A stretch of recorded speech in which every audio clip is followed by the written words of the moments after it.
Hello and welcome to the Young Texas and Reformed podcast. I'm your host, Taylor DeSoto. In this episode, which I was really excited to record, this is why you're getting it Tuesday instead of Wednesday, we are going to be reviewing a couple of comments left on my most recent video. And the reason I wanted to make this video, I want to keep providing examples of what I call the kind of argumentation you're going to see out there. A lot of people have a hard time believing me when I say, like 9 times out of 10, the critical text advocates don't know what they're talking about. They think, oh, you're being hyperbolic. I mean, it's almost every argument that I run into these days, and I want to just give you guys more evidence of that. So in this recent video, is King James onlyism the problem or the KJV?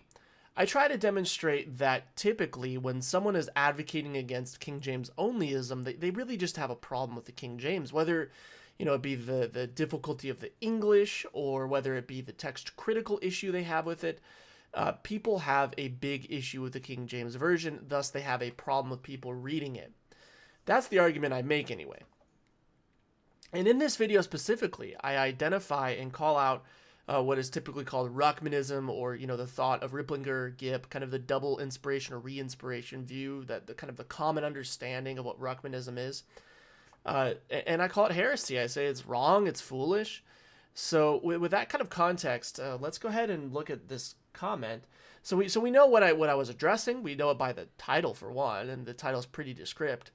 We also know it based on what I just kind of summarized from the video, and there we go. We also know what it's not. It's not me arguing for the 1611 King James Version as being somehow re-inspired or and anything like that. So with that in mind, let's go ahead and take a look at the kind of argumentation you're going to see out there. Now, there was 2 comments left by a gentleman by the name of Ray Mack, and I'm going to read them in the order that I saw them. So the first one I saw was this little comment here, and this is kind of the argument that he's laying out against my video, I guess. So, 1, nowhere within the KJV does it say God would use the KJV to preserve his word. So immediately we know that this person is not serious, right? He hasn't watched the video. He hasn't watched anything that I've recorded or written, because I never make this argument. And this is kind of an argument I know that Mark Ward makes, I think, perhaps. I think I've seen him make this, or a lot of these critical text guys will say, nowhere in the Bible does it say the King James Version is going to be, the providentially preserved text. It's like, well, that's not the argument. That's not the argument that the TR position advocates for. I don't even think it's the argument that the King James Version. Maybe some people in the KJV argue for that. I think maybe I've seen something like that. But if someone does make that argument, I didn't in the video. I never have, and as far as I'm concerned, it's pretty. It would be pretty niche, if anyone was making that argument. I haven't encountered it, so we can already figure out that this guy hasn't seen the video he's commenting on. Which, when I've done that in the past, it's usually because the article, the video is like clickbait, and I'm responding kind of knee-jerk to it, and it never goes well for me when I do that. But this is not going to go well for him either. So, 2, the KJV is hardly the first authorized English Bible. Okay, I mean, so what? Again, hasn't watched my video. 3, it is certainly not the first Bible from an English king.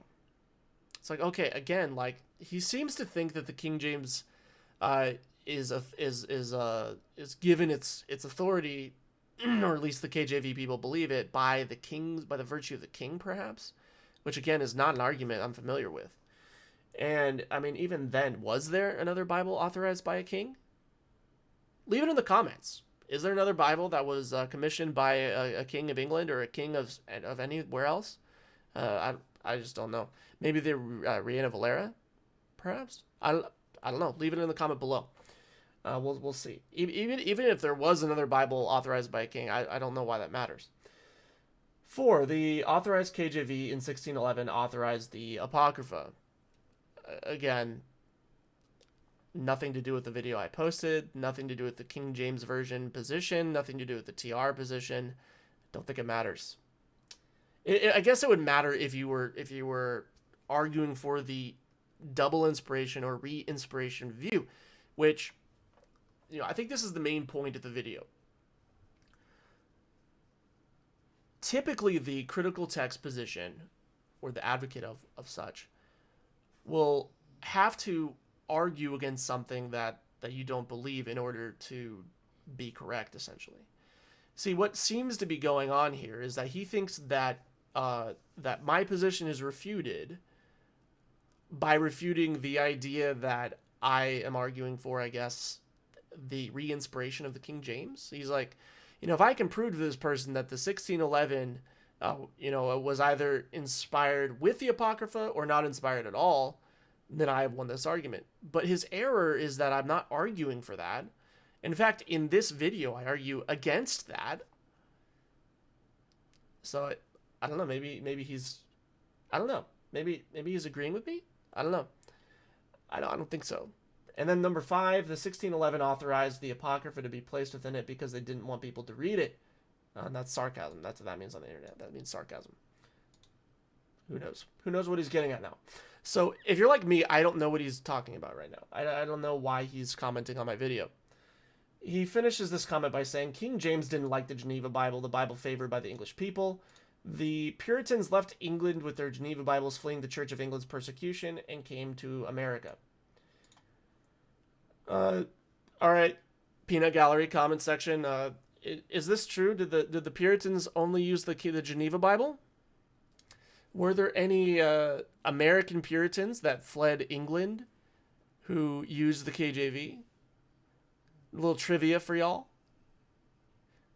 Maybe we can peruse the writings of the Puritans and leave it in the comments below. Is this a true statement? And if it's a true statement, does it invalidate my video? That's the big question. Engage meaningfully, comment section. So I say, congratulations. You get the I didn't watch the video award.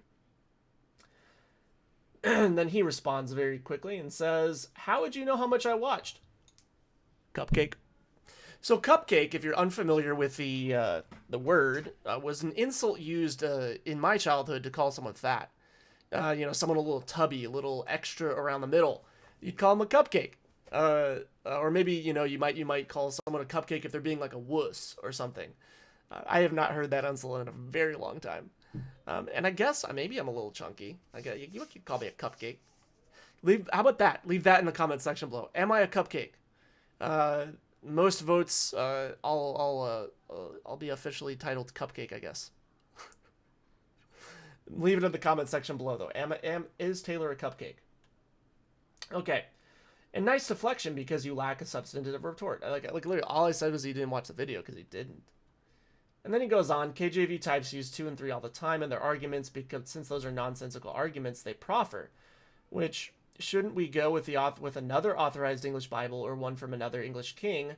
We can, so it makes the KJV more special.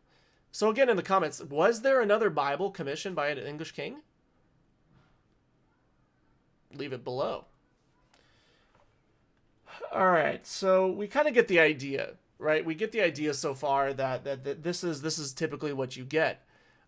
Even though I've never advocated for a position that his comments might even roughly address, he thinks he's won the argument. He thinks that I have responded emotionally, apparently.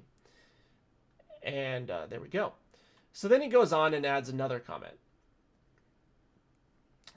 He's again addressing the original 1611 King James about the Deuterocanon, the apocrypha in it. Again, it doesn't matter. But then he says something very wrong. He says up until the late 1800s, so this is like almost the 1900s, every Protestant Bible, not just Catholic Bibles, had these books written hundreds of years before Christ called the Deuterocanon, which were part of Wycliffe's Bible. And part of virtually everything put in Tyndale's Matthew's Bible, the Great Bible, the Bishop's Bible, the Protestant, Geneva, King James, until their removal in the late 1800s. Okay, so don't necessarily want to interact with that, but I want to interact with this right here. Only for the last 120 years plus have Protestants rejected these books. Okay, so there was an assembly in Westminster called the Westminster Assembly, in which a group of men known as the Westminster Divines got together and they wrote a document called the Westminster Confession of Faith. And in the first chapter of this Westminster Confession of Faith, there is a list of what is canon, what the Protestants agreed on canon, saying this is what the canon is. This is what we believe. This was done in the mid 1600s. So I'm not sure exactly. I don't think we can verify that fact. I think that's categorically wrong. I think that's wrong. In any case, it doesn't refute anything I said in the video. It doesn't refute anything I've ever said, because I've never said anything about that.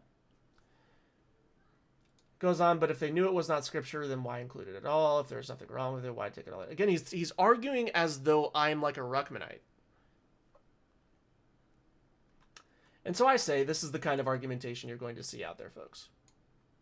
And we have like, one or two more things, and then we'll wrap this video up. So he says, almost as good as your ad hominem attack you used on my other post. So his other post was this one where I said, you get an award. It's not ad hominem. Don't use Latin if you don't know Latin. My general advice to people. But I'm sorry you got so triggered and now use an implied ad hominem along with a sweeping generalization. Grow up. So what we'll do, this is going to be the comment section interaction post, right? I like your comments. I really appreciate them. Here's another point for comment interaction. Was I triggered when I left a quote by James White? Was I using a sweeping generalization when I called him folks? Vote in the comments below. All right. All that I gave above is facts, so put up a substantive retort, or are you going to continue to come up with silly responses like you provided here? Well, actually, it's not a fact, because we have in 1646 the apocrypha being rejected. We have actually in the early church, if you read Kruger's work, you could also make that argument, but we're talking about Protestants here. And even if he's 100% right, has he addressed anything I've ever said? No. In the end, I posted where I come from on this, and I see no reason at all to accept the KJV anymore, in whole or in part. As for one, its OT is based on the Masoretic text. Oh, weird. So do we reject the ESV too? Do we reject... Because even though the ESV does take translational readings in the Old Testament, it's still based on the Masoretic text, right? Weird. Okay. So in conclusion, what we see here, we see a critical text advocate, allegedly, I guess, setting up what is called a straw man, or basically a fake version of me, and arguing against it.